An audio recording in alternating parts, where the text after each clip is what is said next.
Rien de spécial dans le kidouche de la Gadat Kessa. Ouais. C'est un kidouche de fête, ragil. On fait donc les moadés, on fait le kidouche, ouais, et on dit chéri à nous, ouais, et un fait mieux. Donc pour l'instant, le début de la Gada, il n'y a rien de spécial, d'accord? Très bien. Ensuite, on passe au Karpas. Ouais. Le Karpas fait partie de la liste des comportements que nous adoptons durant cette soirée pour étonner l'enfant. Pour étonner l'enfant, ou les enfants. L'enfant, on a vu que l'enjeu de Vegata Lebincha, que l'enfant il pose des questions. Pourquoi c'est important que l'enfant il pose des questions? Parce que quand d'emblée, tu dis un message, on n'est pas très sensible au message. Même en chou, on voit, des fois je vois que je ne comprenais pas un message que j'essaie de vous transmettre. Alors je recommence sous le chou, je dis voilà, qu'est-ce que vous pensez sur ce sujet-là? C'est quoi votre opinion? Après qu'on ait posé la question, vous essayez d'y répondre, alors vous allez mieux comprendre la réponse que je vais vous proposer. C'est comme ça que ça marche dans la tête. Alors c'est pareil, pour que l'enfant il soit attentif au message, il faut l'étonner, qu'il pose des questions, et comme il pose une question par des références, quand quelqu'un pose des questions, ouais, quand quelqu'un pose des questions, alors il va au moins avoir la courtoisie d'écouter la réponse. Quoi. Ou bien l'intérêt, parce qu'il n'y a pas une question dès qu'il veut savoir, il veut connaître la réponse. Il ne pose pas stable une question. Donc du coup, le message qu'on va leur transmettre, bah, il va y avoir plus de percussion dans la personne. Très bien. Alors maintenant, pour qu'ils posent des questions, on fait des trucs bizarres. Quel truc bizarre? C'est que, alors qu'on a fait le kidouche, toute l'année, normalement, on fait des tétaïm, aussi. Curieusement, on fait un tétaïm qui ne va pas aboutir sur le pain. Au lieu de manger du pain, on va manger un carpas. Et tiens, c'est bizarre.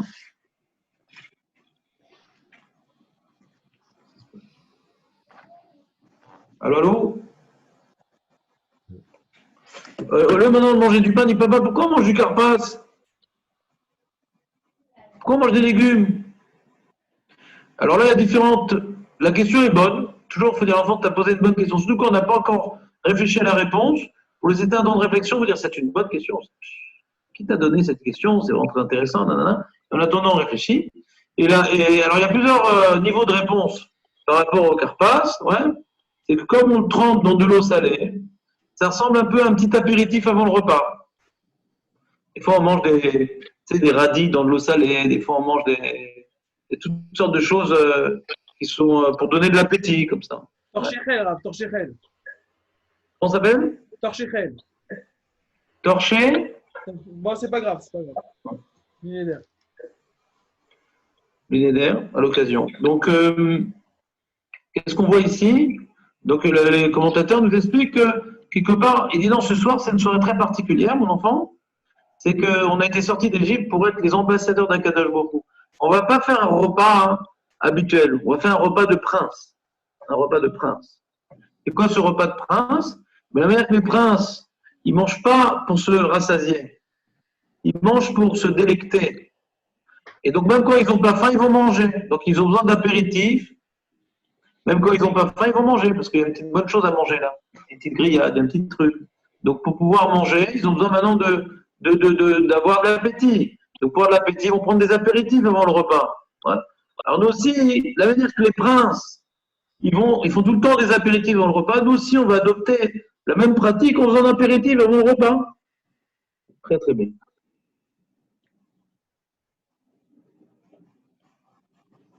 Ah, alors pourquoi on ne mange pas le carpas à coudée? Si c'est pour ressembler au prince, on devrait prendre ça à coudée? Vous êtes avec moi ou pas? Moi, je suis là. Alors,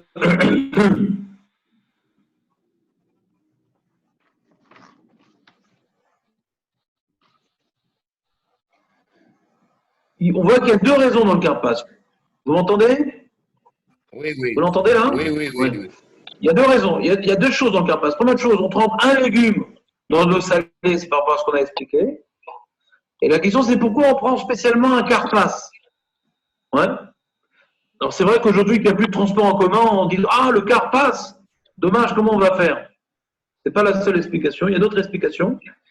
Chachamim nous rapporte, ouais, que carpas, c'est Méramez, le céleri, qui s'appelle carpas, le nom qu'il a, c'est une allusion à l'esclavage. Parce que quand tu inverses, tu utilises les lettres de carpas, ça fait shishim parer. Parer, c'est l'esclavage brisant dans lequel nos ancêtres étaient plongés, et shishim, c'est 60. Donc 60 myriades d'esclaves brisés par le travail. D'accord? Donc c'est une allusion à l'esclavage. Alors c'est marrant parce qu'on vient donc dans la même mitzvah qui s'appelle Karpas faire coïncider deux notions antinomiques. D'une part, on vient prendre on vient prendre le légume qu'on trempe dans le salé pour être comparable à des princes, mais d'autre part, on va prendre un légume qui vient nous rappeler l'esclavage. Et c'est pour cette raison qu'on vient pas c'est pour cette raison qu'on mange pas à coudée le carpas. Maître Baruch, les Ashkenazim, ils le mangent à coudée le carpas, non? Non?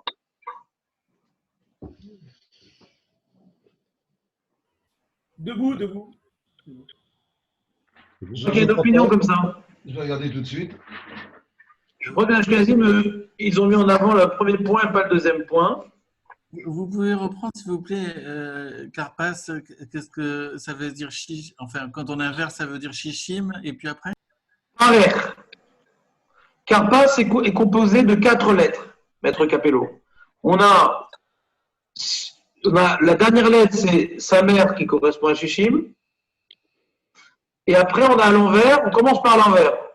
On lit comme en latin, à l'envers. Sa mère, parer. Vous voyez à l'envers comment c'est, Karpas? Oui, mais sa mère, donc, sa mère, c'est pas Chine. Tout à l'heure, vous avez dit shishim. Shishim, c'est-à-dire 60, quoi. Et alors, pourquoi 60? D'où ça vient, 60? 60, c'est la gematria de sa mère. 60, sa mère, ça fait 60. D'accord. Ouais, donc il y en a qui ont l'habitude, mais même le minag de manger à coudée le carpas. Pourquoi? Pour la raison que nous avons évoquée. Comme l'essentiel de cette mitzvah, avant tout, c'est de se comporter comme des princes, donc on fait ça à coudée. Mais nous, les Sfaradim, on ne fait pas ça parce qu'il y a également une allusion à l'esclavage, par rapport à son nom, par rapport au légume que nous choisissons, qui est le carpas. Vous suivez ou pas? Alors ça sort d'après cette explication-là. Le carpas fait donc allusion à deux symboles qui sont opposés. Et d'une part, nous sommes des princes, nous sommes libres, nous avons été pris par Dieu pour être ces princes. Et d'autre part, on a été écrasés dans l'esclavage. Donc dans le même objet, on vient maintenant symboliser deux choses qui s'opposent.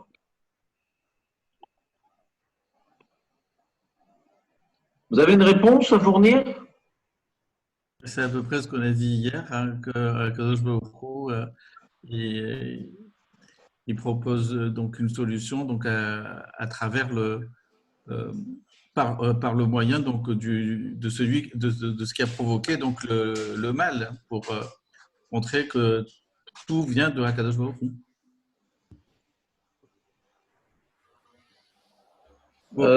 J'ai pas vu en quoi ça répondait. C'est-à-dire, on a ici on doit adopter un comportement de prince, ouais. Donc c'est quelque chose de très positif, le carpas, puisqu'on prend un apéritif avant le repas. Et secondo, ça vient, comment dirais-je, faire allusion à l'esclavage, pas uniquement à l'esclavage, à la souffrance de l'esclavage, ouais. Donc a priori, ces deux notions ne devraient pas aller ensemble. C'est pas parce que Berega et Chad, on est sorti, on était. C'est ça, exactement. De la même manière que Bisman chez Bet Amikdash Kayam, à l'époque du Bet Amikdash, on mangeait Pessah, Matzah et Maror ensemble. alors que la matzah représente la sortie précipitée, le maror représente l'esclavage, ouais, et on le mange ensemble. Donc c'est deux choses qui, a priori, s'opposent. Pour mettre en exergue la liberté, pour montrer ce qu'on était, ce qu'on est devenu. Très bien. Maintenant, je suis d'accord avec toi. Là-bas, on peut expliquer comme ça. Mais ici, tu dis c'est la même chose aussi. On peut expliquer de la même manière. Que qu'est-ce qu'on était? On était écrasés. On était écrasés dans l'esclavage. Et là, maintenant, on est devenus des princes. Donc, pour encore plus jouir de notre statut privilégié, ouais, alors on vient ajouter un remède. Maintenant, on mange comme des princes en se rappelant un petit peu de ce qu'on était avant par le nom de l'objet qu'on utilise. Razak ou Baro. Deuxième explication, c'est celle qu'on avait mis dans notre Agada, ouais, c'est que on est sorti de manière précipitée à un tel point qu'il n'y a pas eu d'étape progressive de l'esclavage. On est devenu esclave, homme libre. On a donné l'exemple dans nos cours par rapport aux gens de peau noire, ouais, aux États-Unis. Et eux, on voit que même s'ils ont obtenu donc la liberté, ils ont reçu les droits, ils sont devenus des hommes libres à la fin de la guerre de sécession aux États-Unis par Abraham Lincoln. Il a fait voter l'égalité des droits entre les personnes de peau blanche et de peau noire. Mais on voit qu'avant qu'ils fassent bon usage de cette liberté, ça a mis beaucoup de temps. C'est-à-dire, ils étaient au début défavorisés au niveau social, ils remplissaient les prisons, ouais. Ils n'ont pas réussi à de passer de l'esclavage à la Maison Blanche. Ça a mis du temps à devenir des hommes importants, représentatifs, officiels, ambassadeurs. Ça a mis beaucoup de temps, ça a mis des siècles. Ouais. Et là, en un instant, on est sorti de l'état d'esclavage et on est devenu le peuple élu. C'est la précipitation, cette transformation de statut en un instant était tellement immédiat, était tellement rapide que presque on pouvait les confondre. Tellement il n'y a pas eu de progression, c'est esclave libre, esclave ambassadeur. Donc ces deux notions on les rapproche, on va rapprocher deux notions.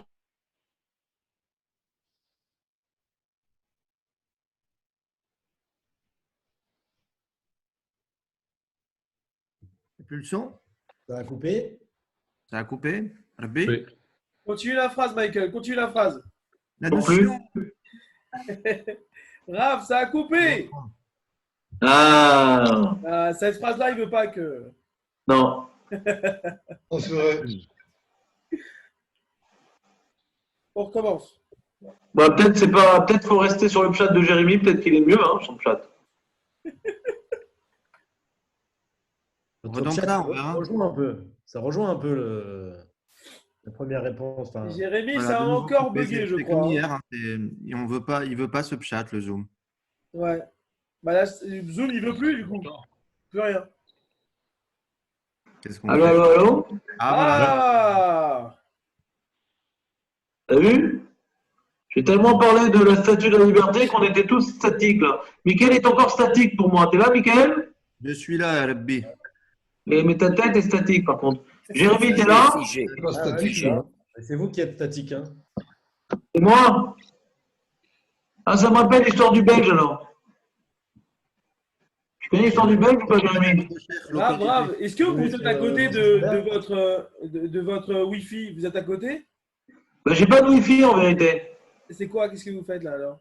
Ben, c'est un stick, c'est un 4G. Ah, d'accord. Ok. Bon, bah, vas-y, attaché. Ben, c'est Orange, et voilà, quoi. Donc, dans l'Orange, il y a des fois la peau qui fait l'écran, quoi. Ouais. Bah, ça marche là, c'est bon. Hein. Vous pouvez y aller. Ouais, dommage. J'avais rien à dire. Donc, on reprend. Bon, on va rester sur l'idée de Jérémy. C'est une très bonne idée. Que pour mieux savourer notre statut, ouais, d'homme libre, eh bien, on se rappelle de ce qu'on était et ce qu'on est devenu. Pas besoin de dire l'idée que si vous voulez voir l'autre idée, elle est écrite dans la Gada. Je pense que celle de Jérémie, elle est mieux. Très bien. Après, on arrive à la Al-Armania. Là, ça commence vraiment. Alors, en vérité, on commence la Gada par un passage qui est écrit ni dans la Mishnah, ni dans la Gemara. Chazal ne parle pas de ce passage-là. C'est un rajout, peut-être de l'époque des Géonim, je ne sais pas exactement, plus tardif. Et c'est le seul passage qui est écrit en araméen. D'accord? Donc, on ne va pas dire que c'est l'essentiel de la Gada ici non plus. Il y a des mecs qui font des drachotes sur ça pendant des heures, alors que ce n'est pas le Ikar Agada, c'est pas l'essentiel, puisque c'est une partie qui a été rajoutée. Voilà. Ça ne nous empêche pas de la comprendre, ça ne nous empêche pas de l'expliquer. Mais en tout cas, ce n'est pas l'essentiel de la Gada. On n'accomplit pas la Gada de Pessah qu'on dit ce passage-là. Ouais. Qu'est-ce qu'on fait à ce moment-là? On vient mettre en valeur la mitzvah de la matzah, qu'on vient dénommer Al-Armania, le Lechem Roni. Ouais. Alors, en vérité, le Al-Armania, le Lechem Roni, c'est un concept assez abstrait. C'est assez abstrait comme concept, parce que, comme on l'a dit, la matzah, elle vient symboliser la précipitation de notre sortie d'Égypte. Alors, quel rapport avec Roni, avec la pauvreté? Surtout quand on voit ce que dit Rabban Gamiel, ouais, vers la fin de la Haggadah, enfin, la fin de la première partie de la Haggadah, quand on explique les 3 mitzvot, on dit Matzah, Zou, Shanu Ochlim, Al-Shuma. Al-Shum, pourquoi mangeons de la matzah là? Al-Shum, chez lui, il speak. Betsekam, chez la Votenu, l'Achmitz. Il n'a pas eu le temps, la pâte de nos ancêtres, de fermenter. Jusqu'à ce que le roi Melech, Malchim Melachim, roi des rois, Akadosh Baruch Hu, le béni soit-il, le Saint béni soit-il, les libère, se révèle à eux, chez Nigla, se révèle à eux, et les libère. Je vois que la matzah que nous allons manger, les Radeshem Belel à Seder, elle symbolise le déroulement divin en notre faveur pour nous libérer. Comment on peut attribuer à cette matzah-là un concept de oni, de pauvreté? Vous me suivez ou pas? Non? J'ai pas bien compris la question, Mérina. Ben, c'est quoi la matzah? Ça symbolise quoi la matzah? Que Hachem s'est manifesté à nous, il nous a pris pour nous libérer. C'est un grand moment de gloire, un grand moment de libération. C'est extraordinaire. Et là, la Torah nous dit que c'est l'Echem Oni. Ouais. Sans Hachem, on est pauvre.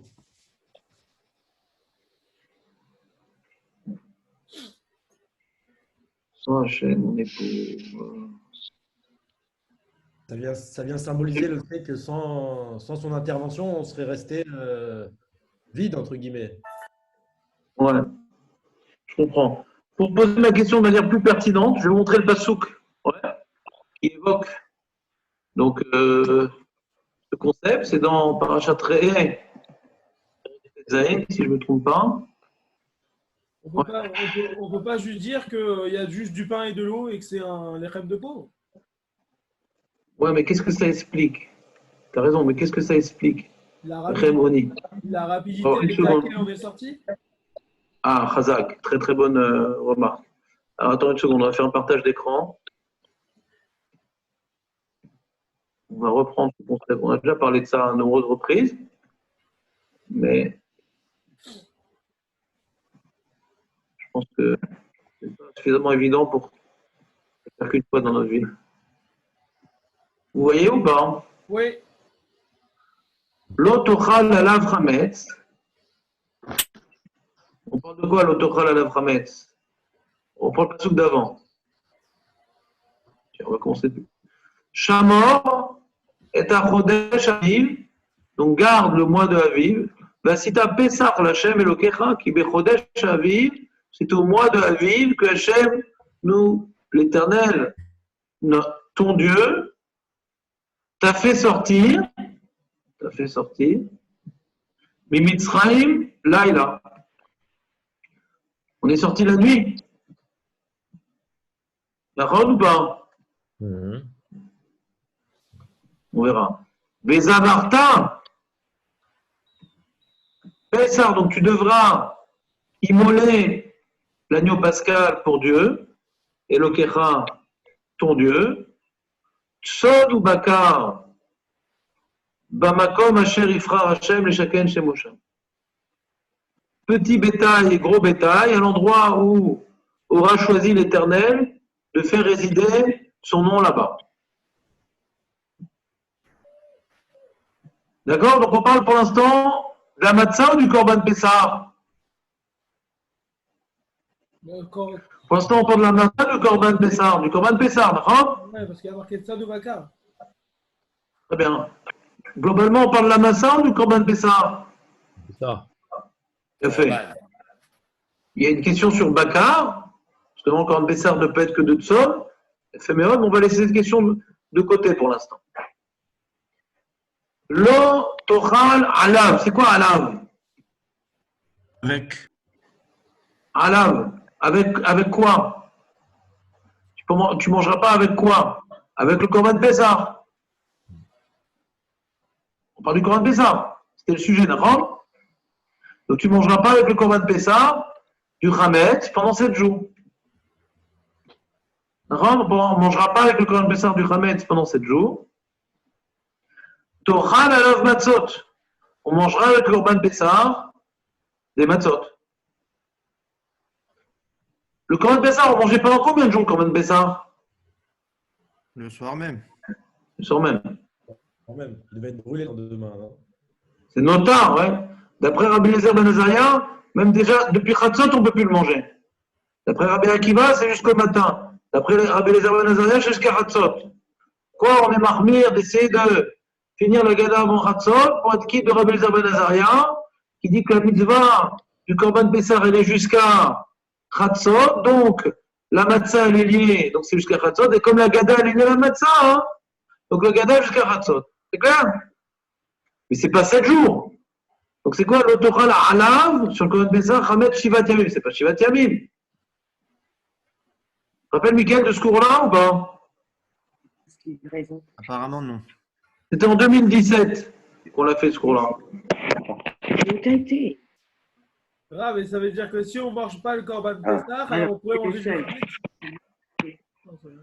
J'ai pas entendu, il y a une femme qui a fait intrusion. Je vous ai dit, ici, il y a marqué l'Otocha Elav Chametz, donc sur le Korban Ouais. Pessah. C'est-à-dire que si on ne mange pas le Korban Pessah, on pourrait manger du Chametz, ou là, c'est l'interdiction de manger du Chametz Bichlal. Regarde, Benjamin, regarde. Au niveau de la méthode, ouais. Avant de faire des dioukim d'Alaha, est-ce que tu as compris le pasouk? Ouais, j'ai compris, ouais. Non, tu n'as pas compris le pasouk. Pourquoi? Mais j'ai posé une question, vous n'avez pas répondu. C'est quoi La question était, le Korban Pessah, c'est le premier soir, qu'est-ce qu'on parle pendant 7 jours?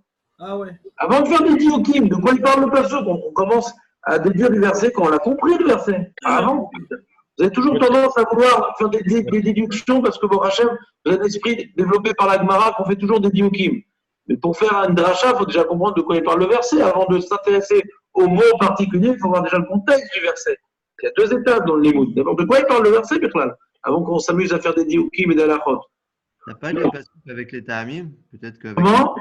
T'as pas les psukim avec les ta'amim? Parce que là, il n'y a pas la ponctuation. Je ne sais pas si ça change quelque chose, mais peut-être que. Peut-être.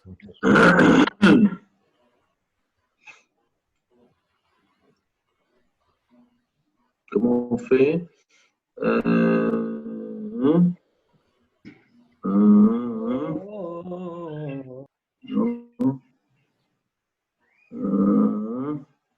sais pas où est-ce qu'il y a une fonction comme ça, ouais. Il y a une fonction. Je la vois pas là. Affiché avec les signes de cantillation. Bravo. Deuxième. Razal, je l'ai vu. Voilà. Allô? Ok, très très bien. Chazak, lo tochal alav chametz. Shivat yamim, tochal alav matzot lechemoni. Bon, quoi qu'il arrive, D'accord? le deuxième, il est. Ouais. Ok. Lo tochal alav chametz, virgule. Shivat yamim tochal alav matzot. Les Chéboni. J'avais mal lu, mais la question est la même. T'es d'accord? Non, non, tu avais très bien lu. Non, j'ai dit lo tochal alav chametz, shivat yamim. Non, je ne sais plus comment j'ai lu. Peu importe. En tout cas, on voit que le problème ici, c'est que la mitzvah du Korban Pessah n'est que le premier soir. Alors, pourquoi on dit de manger des matzot avec le Korban Pessah pendant 7 jours? C'est pas vrai, on ne mange pas des matzot avec le Korban Pessah pendant 7 jours. De toute façon, il n'y a même pas de mitzvah de manger des matzot pendant 7 jours. Il n'y a pas de mitzvah. Mais comme je ne peux pas manger de chametz, alors du coup, mon pain va être des matzot si je veux manger du pain. Donc avant de se poser la question, c'est quoi le chémoni? On n'a pas compris le passouk, quoi. Hein. Vous êtes d'accord avec moi? Ouais. On ne sait pas de quoi il parle, le passouk. J'ai pas, Alors, c'est pas le Hametz. Je reprends pour Dr Yehuda et pour les autres. j'ai pas noté où on voit qu'on doit manger le Pessah qu'une seule fois. Pas qu'une seule fois, uniquement le premier soir, C'est où noté? dans Parashat Bo, mais ce n'est pas le sujet. C'est une donnée qu'il faut connaître, D'accord. sur laquelle il n'y a pas de marloquette. La seule marloquette qu'il y a sur le Korban Pessah, c'est qu'on peut le manger, est-ce qu'on peut le manger jusqu'au matin ou jusqu'à Hatzot? Mais pas plus que le premier jour. Ouais. C'est sûr que le matin du 15, si tu manges Korban Pessah, tu fais une très grave avéra. Déjà, tu n'as pas accompli la mitzvah, en plus tu manges du notar, un Korban qui a passé son heure. Oui? Il y a un problème? C'est peut-être juste pour rajouter un lave. On nous dit ça? Non, mais je sais pas, je ne suis pas clair aujourd'hui. Quel rapport à lave? Le Korban Pessah, on le mange pendant un soir. Pourquoi on dit ne mange pas du Chametz sur le Korban Pessah? 7 jours, tu mangeras sur le Korban Pessah des matzot. Ne mange pas du Korban Pessah pendant 7 jours. Pour rajouter quel lave? De quoi tu parles? Il y a un problème de lecture. Encore une fois, vous cherchez de halachot, moi je cherche à lire. Arrêtez de chercher de halachot. On va faire des drachotes ici. Cherchez à comprendre de quoi il parle le pasouk. Il y a une contradiction entre un pasouk qui nous dit ailleurs que le Korban Pessah on mange que le soir, et là l'impression on dit tu feras le Korban Pessah, d'accord, et tu mangeras pas de chametz dessus, et tu mangeras pendant 7 jours de la Pessah dessus. Dessus, c'est par rapport au Hametz. Non. Alors quoi le premier alav? Le Korban, le premier alav, le deuxième alav sur Hametz. Est-ce qu'on ne parle pas du Makom? Du Makom, ils n'ont pas du Pessah, ils n'ont pas du Korban. Parce que le deuxième alav, c'est sur Chametz? Ouais. Ben, je pense. Tu vas dire le Torah alav matzot? Attends, je vais dire Torah alav matzot? Alors, Oui. pendant 7 jours, tu mangeras sur Chametz des matzot? À la place. Ah, tu as changé le alav, d'accord. Dans le même pasouk, le alav, c'était dessus, maintenant c'est à la place. Non. Alav, c'est le Korban, non? Bien sûr, c'est le Korban. C'est toujours le même sujet. Est-ce qu'on ne parle pas du Makom? Parce que c'est écrit dans Makom, Hachem Yivra Hachem. Non, non, non, c'est pas alav, non, non, non.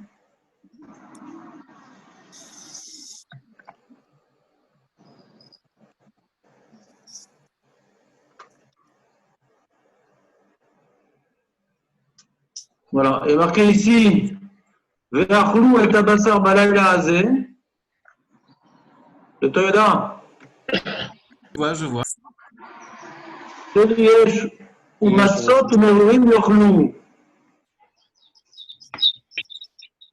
C'est-à-dire qu'on va manger yochlou, cette viande du Korban Pessah, ou matzot al marurim, ouais, matzot avec du maror, on va manger Korban Pessah. L'autotirou, mimeno ad boker. Tu ne dois pas laisser qu'il ne reste rien de ce Korban Pessah le matin. Va notar. Mais s'il en reste, bah, est-ce qu'il serait fou? Il faudra le brûler. D'accord? Là, il y a marqué Shivat Yamim Matzot Tochlou. Il n'est pas marqué Alav. Ouais? Il faut manger des matzot pendant 7 jours. les Rishonim nous expliquent, d'après la Gemara, c'est-à-dire que pendant 7 jours, le pain que nous consommerons, ce sera des matzot. Pas qu'il y ait un devoir de manger des matzot, c'est que c'est ça qu'on va manger. Mais on ne parle pas halav ici. Ouais? On a vu halav avec le maror.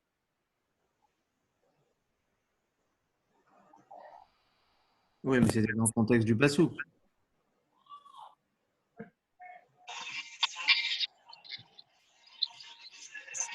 Très bien, revenons à l'autre paracha.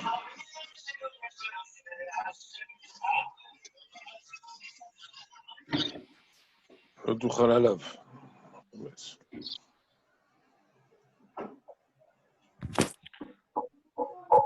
Alors, ce qu'on avait expliqué en 2017, c'est qu'il y a une mitzvah que vous connaissez, qu'après avoir mangé la ficomane, on ne mange plus rien, d'accord? L'homme aftirim, vous connaissez pas cette loi?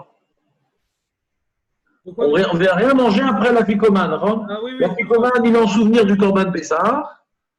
De la manière que quand on mangeait le Corban Pessah, on ne mangeait rien après le Corban Pessah. Également, après la ficomane, on ne mange plus rien. On ne va pas manger des bambas, on ne va pas manger des noix, on ne va pas manger. Ouais, on ne mange plus rien. D'accord? Oui. Quelle est la raison de cette mitzvah? Le goût de la matzah, on va dormir. Le goût du Corban Pessah. Ouais. Non.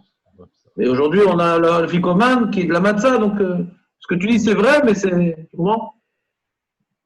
Par rapport au Corban Pessah, il faut garder le goût du Corban Pessah.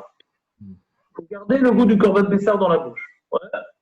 C'est-à-dire que la mitzvah qu'on a accomplie ce soir-là, même qu'elle est limitée dans le temps par rapport à l'événement, et un événement maintenant qui s'est passé, que c'est Makat Bechorot, qui s'est passé à Chatzot, alors il y a une marloquette, est-ce que maintenant on doit accomplir la mitzvah avant Chatzot pour rappeler, ça c'est Rabbi Eliezer ben Azaria, on doit rappeler maintenant que par le mérite de cette mitzvah-là, on a été épargné de Makat Bechorot, donc il faut manger avant Chatzot. Ou non, l'essentiel du Corban Pessah, c'est que le Corban Pessah il symbolise notre libération, que grâce à cette mitzvah-là, Paro il a craqué et il nous a libérés. Et quand est-ce qu'il a craqué? Après Chatzot. Est-ce qu'on regarde le Corban Pessah comme étant l'élément qui nous a épargnés? Donc il faut le manger avant Chatzot pour être épargné. Ou non, est-ce qu'on voit le Corban Pessah l'élément qui a entraîné la libération? Et Paro il a craqué après Chatzot. Vous voyez la nuance ou pas? Mais en tout cas, la mitzvah du Corban Pessah, elle est liée à cette nuit-là, durant laquelle il y a eu Makat Bechorot, et cette nuit-là, durant laquelle on était libérés. Donc ça correspond à, on doit manger ça chronologiquement au moment où le maître, on a été libérés, ou Paro il a décidé de nous libérer. C'est la dernière, c'est le coup de grâce par rapport au diplôme d'Égypte. C'est-à-dire Paro il a lâché. C'est bon, vous pouvez sortir. Très très bien. Mais en tout cas, il faut ruminer cette idée-là, même qu'il faut l'accomplir au moment où ça s'est passé, durant cette nuit-là, la sortie d'Égypte. Mais la sortie d'Égypte, elle dure pendant 7 jours en vérité. C'est-à-dire, il faut intérioriser, travailler, réfléchir, intérioriser les notions qu'on a vécues durant cette soirée-là. Elles doivent durer 7 jours. Le Rambam, il explique pourquoi Pessah, c'est 7 jours. Dans le Guide des Égarés, le Rambam dit pourquoi c'est 7 jours Pessah? En vérité, l'essentiel de la fête, c'est le 15. Quand est-ce qu'on est sorti d'Égypte? Le 15. Pourquoi maintenant la Torah elle a voulu qu'on fasse Pessah pendant 7 jours? Ça aurait été suffisant de faire que le 15. La date que nous célébrons, c'est le 15. Parce que d'après Chazal, le fait que, d'après l'Alacha, le fait que je vis chez Pessah soit lié à la sortie d'Égypte, c'est pas le pshat à pachout. C'est une idée qui est venue se greffer en plus. L'idée de base des 7 jours de Pessah, c'est qu'il faut méditer, travailler ce qu'on a vécu le premier soir, toute la semaine, et clôturer tout ce travail-là par un autre Yom Tov. C'est le pshat. Donc le Rambam, d'après le pshat, il dit, mais pourquoi il y a besoin? Il explique le Rambam justement. Si maintenant, la Torah nous a interdit de manger du Hametz un jour, ça peut arriver des jours dans l'année où on mange pas de Hametz. Ça serait passé inaperçu. On n'aurait pas fait de ce jour-là un jour particulier durant lequel le Hametz est tenu en adoration. Mais le fait qu'on ait pris une unité de temps humaine qui s'appelle la semaine, une semaine entière ne mange pas de Hametz, donc ça vient intensifier, ça vient faire ressortir la particularité de cette période-là. Dans mes mots, comment je traduis le Rambam, c'est que ça ne suffit pas un jour pour faire ressortir le fait qu'on ne mange pas de Hametz, mais ça ne suffit pas un jour aussi pour intérioriser le message qui se dégage de ça. Un jour ne suffit pas non plus. Pas uniquement pour que soit visible la spécificité du changement alimentaire, mais que pour soit également intériorisé le message que nous avons essayé de transmettre à nos enfants et de nous convaincre nous-mêmes en leur transmettant ce message-là. Donc, la même manière que la fête devait durer 7 jours pour bien travailler, pour bien ruminer tout ce qu'on a dit, de la même manière qu'on ne doit rien manger après le Corban de Pessah, pour que le goût, pour bien qu'on comprenne que ce qu'on a fait ne s'arrête pas au moment où on l'a fait, il faut que ça vienne également se poursuivre dans le temps. Ce qu'on a fait, on l'a fait durant la nuit, le Corban Pessah à la Gada. Mais du fait qu'on doit garder ça dans la bouche, le goût dans la bouche, c'est pour nous rappeler que ça doit également ne pas être limité au moment où on l'a fait, ça doit être perpétué dans le temps. Donc quand il y a marqué l'Otochal alav Hametz, le goût du Pessah, les symboles du Pessah que tu dois faire perdurer durant toute cette semaine-là. Tu ne dois pas manger quelque chose qui s'y oppose, qui est du Hametz. Durant cette semaine-là, où tu dois maintenant ruminer, tu dois méditer, tu dois intérioriser au Corban Pessah que tu as consommé ce 15 au soir, durant ces 7 jours-là, tu ne dois pas manger de Hametz qui vient à l'encontre du Corban Pessah. Donc, Shivat Yamim, le pain que tu devras manger pendant 7 jours, durant lesquels tu rumines les idées développées, illustrées et approfondies que tu as fait durant la Gala de Pessah, Shivat Yamim Tochalav Matzot. Tu vas accompagner cette semaine-là par des matzot. Ouais. Pourquoi on mange des matzot pendant cette semaine-là? À chaque fois qu'on va prendre une matzah pendant la semaine de Pessah, on va se rappeler de la matzah qu'on a mangée le soir du Pessah. On va se rappeler de la matzah de... Ah oui, c'est vrai, tu te rappelles ce qu'on avait dit sur cette matzah? Ah oui, tu te rappelles ce qu'on avait accompagné avec cette matzah? C'est-à-dire qu'on reprend l'objet porteur de sens, porteur de message, central durant la soirée de Haggadah de Pessah. Quand on le prend pendant l'année, il y a un arrière-coup de Corban Pessah qui doit être associé. C'est clair ce que je veux vous dire ou pas? Non? Oui? Très clair. Oui, oui, oui. Qu'est-ce qui que c'est le pas deuxième clair? alav vient faire? Vient mentionner? Je n'ai pas compris la question. J'ai pas compris. Le deuxième alav, qu'est-ce qui vient mentionner? Bah, comme le premier alav, c'est le même. Hein. Pourquoi tu fais une différence entre le premier et le deuxième? La malo shivat yamim tuchal matzot.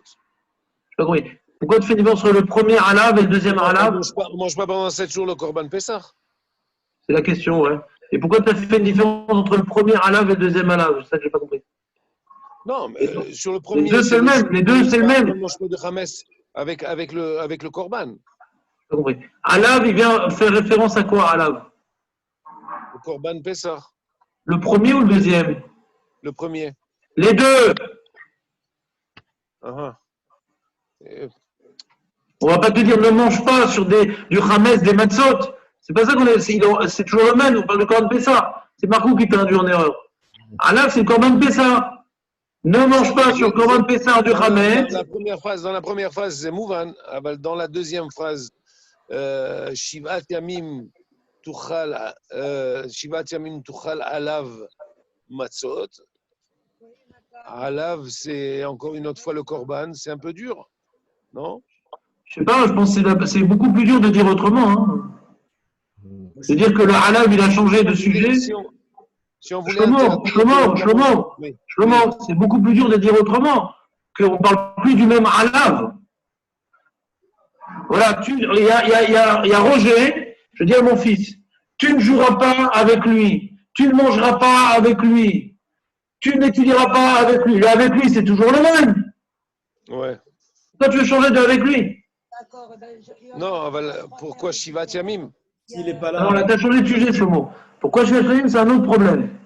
Mais déjà qu'on soit bien clair, à l'âme, on parle de la même chose, première étape. Oui, moi aussi, la première réflexion, c'est ça. D'accord, très bien. À l'âme, c'est le même. Donc, le Korban Pessah, donc je reprends, écoute bien. Le Korban Pessah, qu'on doit manger le premier soir, ouais, on doit laisser un goût dans la bouche. C'est-à-dire, il doit maintenant, ce qu'on a pu méditer, ce qu'on a pu discuter, ce qu'on a pu illustrer, ce qu'on a pu raconter ce premier soir-là, la Torah a voulu étendre cette réflexion à 7 jours. D'accord? Elle n'a pas voulu limiter ça à un jour. Elle a voulu étendre ce travail-là, cette méditation, à 7 jours. Donc le Korban Pessah, il doit rester un goût du Korban Pessah pendant 7 jours. Donc comme maintenant, puisqu'il faut méditer aux notions développées par le Korban Pessah, donc pendant 7 jours, tu ne pourras pas manger de Hametz. Sur ce goût de Pessah que tu dois méditer, tu devras donc manger de la matzah, ouais, pour retrouver le goût du Korban Pessah. Quand tu manges la matzah pendant 7 jours, tu vas retrouver les réflexions et les discussions sur le Korban Pessah. Ah, tu vas prendre la matzah. Ah, la matzah. Ah bah oui, c'est ce que... Papa, te rappelles la matzah, te rappelles ce qu'on avait dit? On avait dit ça, on avait posé des questions sur ça. L'objet de la matzah symbolise les enjeux philosophiques, éthiques et religieux qu'on a discuté, sur lesquels on a discuté pendant cette soirée-là. Donc quand on ressent la matzah et qu'on la mange, pendant 7 jours, le Korban Pessah, il réapparaît par l'intermédiaire de la matzah. Alors, le premier halav, il est physiquement, il ne faut pas manger de chametz avec le halav. Et les autres fois que tu mangeras de la matzah, ce sera le korban, sur le korban Pessah, pour te rappeler le korban Pessah. C'est Et le premier aussi, puisque tu dois te rappeler du Korban Pessah pendant 7 jours. Le premier, c'est concret. Non, mais les deux, c'est pareil, Shlomo. Écoute-moi, s'il te plaît. Les deux, c'est pareil. Arrête de faire une différence entre le premier et le deuxième. Puisque tu ne devras pas manger du Hametz pour ne pas casser le goût du Korban Pessah, les idées du Korban Pessah s'opposent au Hametz, donc tu devras manger de la matzah pour renforcer le goût du Korban Pessah. C'est les deux, c'est la même chose. Il y a un négatif et un positif. Pour ne pas casser les idées de liberté, de peuple élu, de je ne sais pas quoi, toutes les idées qu'on va développer au cours des cours suivants, ouais, pour ne pas casser ces idées-là, ne mange pas ce qui est opposé du Hametz pendant 7 jours, qui va s'opposer à ces idées-là. Et pendant 7 jours, tu vas manger de la matzah qui va renforcer ces idées-là. C'est la même chose. Ok, Rav, pourquoi ne pas manger alors du Korban Pessah pendant 7 jours directement? Ça aurait été plus probant. Et pourquoi on ne ferait pas la Gana de Pessah pendant 7 jours? Aussi. Ben non, c'est pas ça la vie. Et pourquoi on ne ferait pas la Gana de Pessah pendant 365 jours? Il y a peut-être de se rappeler de la sortie d'Égypte. Attends une seconde. Il y a la mitzvah de se rappeler de la sortie d'Égypte pendant toute l'année ou pas? Oui. On le fait tous les jours, Voilà. Alors on devrait faire la Gana de Pessah tous les jours. C'est d'un point de vue technique plutôt que... Alors je vais expliquer, je vais répondre à ta question. Ouais. Il y a une mitzvah de se rappeler de la sortie d'Égypte toute l'année. D'accord? Mais il y a le soir où la sortie d'Égypte s'est déroulée. Donc on est dans le réel, on reprend la même date où ça s'est passé l'événement, dans lequel on doit ressentir la sortie d'Égypte. Donc on va se replonger dans le jour où ça s'est passé. Le lendemain, c'est bidou. Le lendemain, c'est un souvenir de la veille. Le surlendemain, c'est un souvenir d'il y a 2 jours. Mais on doit se rappeler de la sortie d'Égypte qui s'est passée le 15 Nissan. Donc on va revivre ce qu'ont vécu nos ancêtres. Ils avaient le Korban Pessah, ils avaient la matzah, le maror. On va revivre la sortie d'Égypte, c'est uniquement le 15 qu'on peut revivre cette sortie d'Égypte. Oui. Donc, le dire qu'eux, ils ont mangé Pessah, matzah, maror. On mange Pessah, matzah, maror. Mais le lendemain, ils ont mangé Pessah, matzah. Non, alors pourquoi tu as mangé ça le lendemain? Maintenant, tu dois méditer. Ça ne suffit pas de revivre l'événement le jour où ça s'est passé. Parce qu'il y a tellement de choses qu'on ne prend pas tellement de recul. Donc, on nous a donné 6 jours supplémentaires pour méditer à un événement qui s'est passé le 15 Nissan, à nos ancêtres, qu'on a revécu à notre façon comme eux. On va reméditer à l'action. Il y a l'action et la réflexion. On va agir. On va faire comme des actions de la sortie d'Égypte le 15 Nissan. Et après, on va réfléchir à cette sortie d'Égypte pendant 6 jours. Et après ces 6 jours-là, pendant toute l'année, le paquet d'émotions et de réflexions et de remise en question générées par la sortie d'Égypte durant Pessah va être rappelé furtivement dans le Kriyat Shema toute l'année. Et les Il y a donc deuxièmes trois fêtes, ça niveaux. correspond à Il y quoi? a trois niveaux. Il y a le premier niveau, revivre l'événement en mangeant Pessar, Matzah ou Maror. Et chaque objet Pessar, Matzah ou Maror a des symboles bien précis qu'on essaie d'expliquer dans la Gana de Pessar. D'accord? Kol Michel Omar Shoshat Varim Euyatsa et Dechovato. Donc on va s'expliquer le Pessar, ça correspond à quoi? La Matzah, ça correspond à quoi? Le Maror, ça correspond à quoi? Premier niveau, le plus intense, il correspond à la date où tout s'est déroulé. Et après, on nous donne 6 jours pour rester complètement connecté à ce qu'on a fait ce premier soir, en continuant à bannir le Hametz, en prenant cette matzala qui était centrale durant cette soirée, pour reméditer de manière alimentaire, de manière de vécu. On revient un peu ce qui s'est passé avec des objets en commun. Et après, Pessah, il n'y a plus d'objets, il n'y a plus de vécu, il y a juste la mémoire. On doit se rappeler de la sortie d'Égypte, sur laquelle on a mis le paquet pendant une semaine, de manière gastronomique, d'une manière de changement d'habitude. Toute l'énergie qu'on a mis à Pessah nous permettra de nous rappeler à quoi correspond la sortie d'Égypte, clairement et précisément, toute l'année qu'on va juste l'évoquer. On va juste l'évoquer. Cette évocation ne pourra être claire et efficace que si on a fait le travail du premier soir et des 6 jours qui méditent au premier soir. Ok, c'est clair. Une question? Merci. C'est bon, je peux vous quitter, j'ai un autre jour là. Vous avez encore une question? J'ai une question, ouais. Vas-y. Donc là, on a l'impression que toute la matzah qu'on mange à Pessar, elle est que pour rappeler le Korban Pessar. Est-ce que c'est vraiment… C'est-à-dire qu'elle est en second plan, la matzah, finalement Tout à fait. Elle est en second plan, tout à fait. C'est un accompagnateur du Korban Pessar, Nachon. Ouais. Nachon. Vraiment, l'idée du Korban Pessar, c'est quoi? C'est la première mitzvah accomplie par le Ham Israël. C'est quoi le Korban Pessar? Sans parler de la sortie d'Égypte, en vrai. C'est même pas la sortie d'Égypte qu'on célèbre. C'est le plus important. Là, j'ai pas, ta question est bonne. Je ne peux pas la développer maintenant, mais juste donner un élément de réflexion. Ouais. D'où je sais que la mitzvah de Pessah, c'est la reine des mitzvot de ce soir-là. On a accompli Doraïta, Korban Pessah, Matzah ou Maror, c'est Doraïta, quand il y a le Korban Pessah, et il y a Agada Pessah. Il y a 4 grandes mitzvot ce soir-là. 4 grandes mitzvot. Korban Pessah, Matzah, Maror, Agada. 4 grandes mitzvot. On est d'accord? Très bien. D'où je sais que la mitzvah la plus importante dans ces 4-là, c'est Korban Pessah. C'est que si je n'ai pas mangé de Matzah, j'ai annulé une mitzvah positive. Si je n'ai pas mangé de Maror, j'ai fait un bitou lacé. Si je n'ai pas mangé de Korban Pessah, je suis Chav Karet.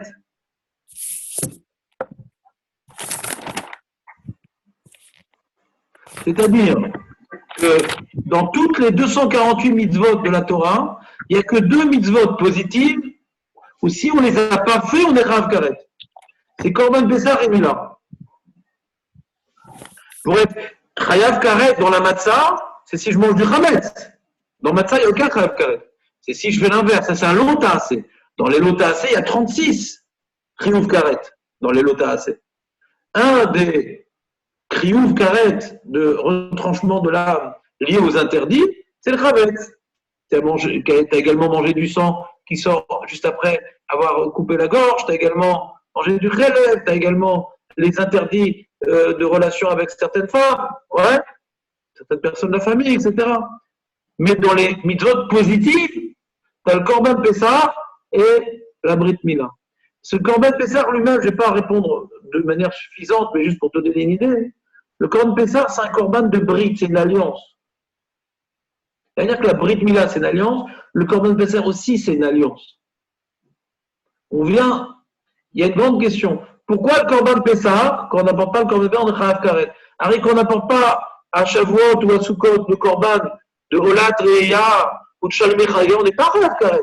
Qu'on n'a pas accompli le Korban de la fête, on n'est pas Chayav Karet. Pourquoi dans le Korban Pessah, particulièrement, on est Chayav Karet? C'est le seul Korban que quand on n'apporte pas, on est Chayav Karet. C'était un bride quand le Ham Israël, ils ont apporté leur Korban Pessah ce 15 Nissan 2448, ouais.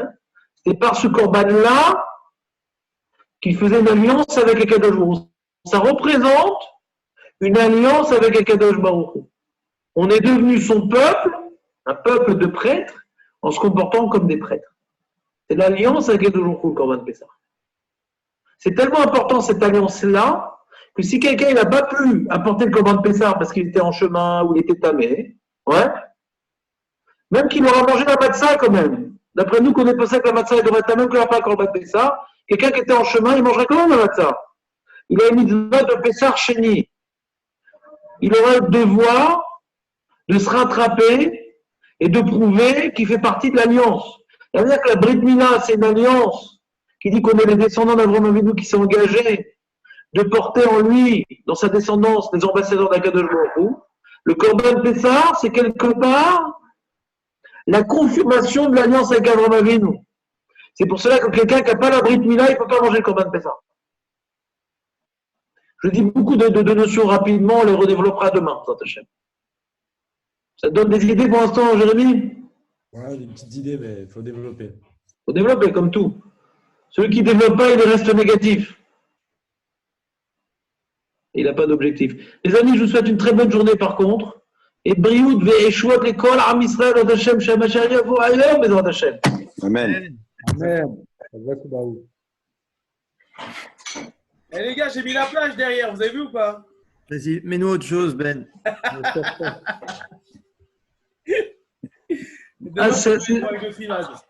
Arrête, la police va t'enfermer, tu vas avoir un classe, ça va pas être sur la plage, Benjamin. Est-ce que vous avez dit quelque chose sur la permission qui a été donnée de faire vidéoconférence pour Pessah? Non. On a parlé, mais tu dormais déjà, qu'est-ce qu'on fasse? Non, j'étais là. Oui, dans le Marsad, je sais, ouais. Interdit. Alors?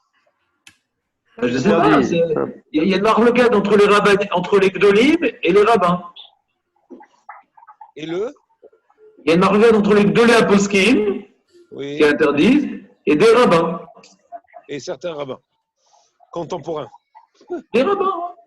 Ouais, bon. Ouais, c'est-à-dire, quand Rav Lonkeski, il permettra, quand le Rav Lando, il permettra, quand le Badat permettra, quand Rav Gross permettra, quand il y a des noms connus quoi, de rabbanim. Alors ça deviendra plus sérieux. Quand c'est des rabbanim qu'on a découvert, il y a des rabbanim qu'on a découvert qu'ils existaient avec cette permission-là. On ne savait même pas qu'ils existaient avant ça. Bien sûr. Donc ça veut pas dire qu'ils valent rien, ces rabbanim, Chas v'Shalom. Ça veut dire qu'ils valent rien. Ce n'est pas des grandes sommités. Ils valent pour leur communauté, quoi. Peut-être. En tout cas, le Rav Shmuel Eliyahu, qui est une référence dans le monde des Datim et Omi, il est venu dire que leur sac, j'ai lu comme ça, je ne sais pas, je n'ai pas entendu personnellement, est-ce que c'était une manipulation médiatique, je ne sais pas, donc je parle avec une certaine quand même retenue, mais ce que j'ai lu, ce qu'il a dit, c'est que ces rabbanim qui ont parlé, ils ont parlé de manière irresponsable. Ils ont fait preuve d'irresponsabilité de permettre telle chose. Maintenant, c'est peut-être pas juste ce qui a été rapporté. Donc, même lui qui représente le mouvement de ces rabbins qui ont parlé de ça, ouais, il s'oppose à eux. Au niveau de la halakha, c'est très compliqué de permettre une chose pareille. Mais il y a pire qu'au niveau de la halakha. C'est qu'est-ce que ça va engendrer de permettre une chose pareille?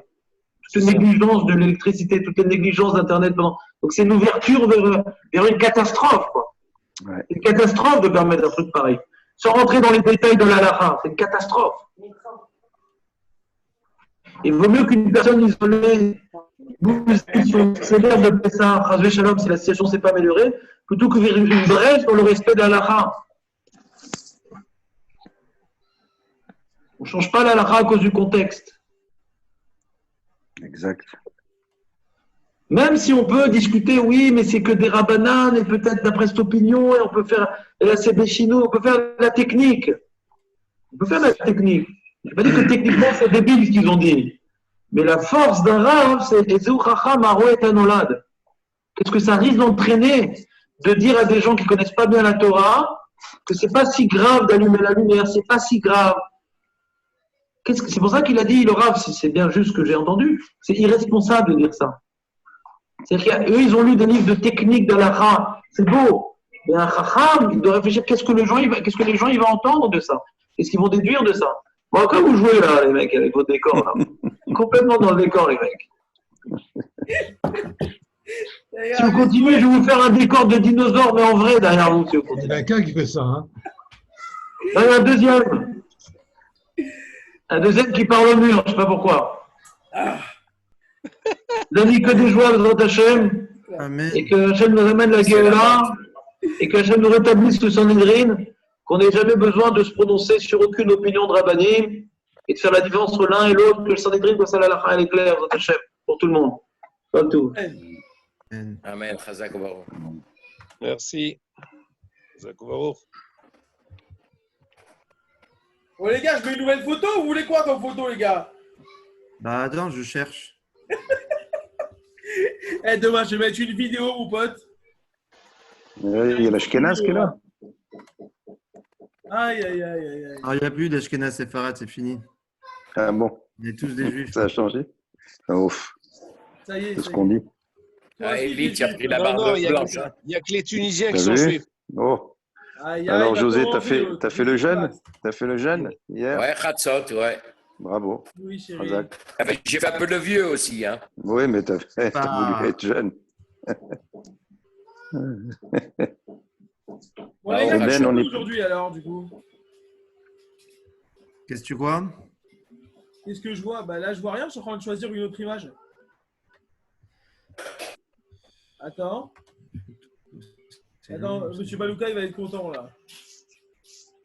Ah bon? Je vais mettre une Ah, Madame ouais. Prout Ça, géante. c'est rare, ça. Je vais voir. Non, c'est C'est pas. rare. Oui, une Madame Prout géante. Qu'est-ce qu'on voit? On voit rien, Michael, là. Bah ouais, mais je cherche pour l'instant. Ah, tu cherches. Attends, moi, j'ai trouvé un.